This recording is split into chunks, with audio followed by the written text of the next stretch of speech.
সন্দ্বীপকে বাঁচানো যায় কি করে, এটি হচ্ছে সবচাইতে বড় কথা। হাতিয়া সহ উপকূলের কয়েকটি দ্বীপ আজ ভাঙনের হুমকির সামনে। আভ্যন্তরীণ নদীর ভাঙনের মুখে বিভিন্ন শহর, জনপদ, গ্রাম তো রয়েছেই। সিরাজগঞ্জ, চাঁদপুর যাদের ভেতরে অন্যতম।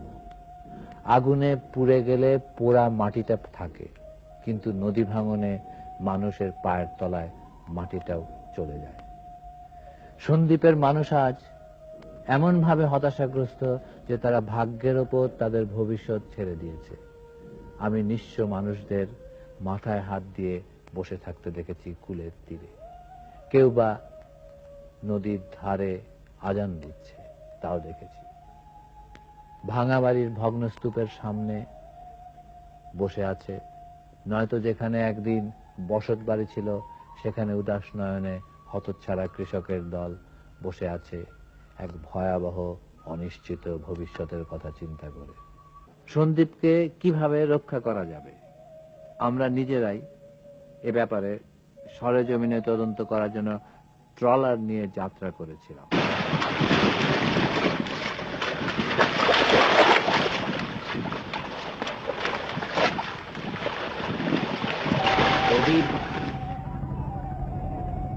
যেন মনে হয় সমুদ্রের মাঝে একটি তীলের মতো। আমার বাঁদিকে সন্দ্বীপের তটরেখা দেখা যাচ্ছে, আর আমরা চলেছি এখান থেকে উত্তর পশ্চিমে উড়ির চরের দিকে।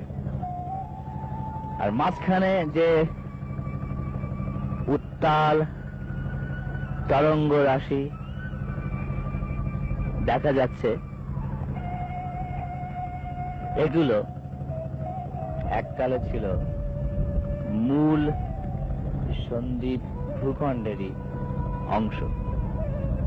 আজকে অনেক নাম, অনেক মৌজার, ইউনিয়নের নাম বিস্তৃত প্রায় হয়ে আসছে।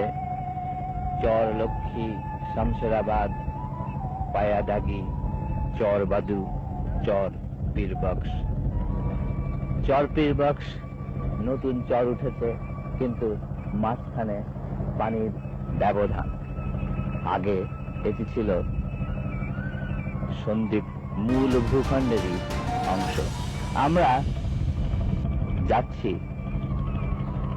চর পীরবক্স অথবা উড়ির চরের দিকে।